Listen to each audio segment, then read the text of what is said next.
જિંદગી જીવવા જેવી છે. જિંદગીમાં તમે જો મોજ ન કરી, બોજ ન ઉતાર્યો તમારો, અને તમે તમારી ઈચ્છા મુજબ જીવી ન શક્યા, તો આ શ્વાસ લઈએ છીએ જિંદગી અને જેલ વચ્ચે ફેર શું છે એ મને સમજાવજો.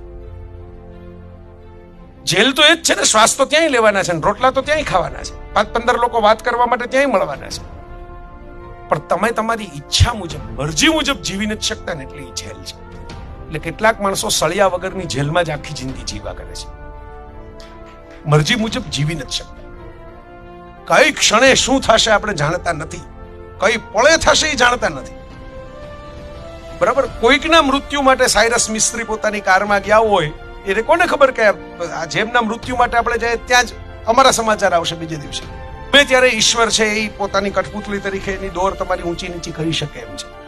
એને પડકારો તમારે કરવો હોય પ્રકૃતિની, નિયતિની, તો એક જ પડકારો તમારી પાસે છે કે તમે કોઈને નડ્યા કનડ્યા દુખી કર્યા વિના તમારા કાંડે તમને પોસાય, આઈ રિપીટ, પોસાય એવી મજાઓ કરવાનું શરૂ કરી દો.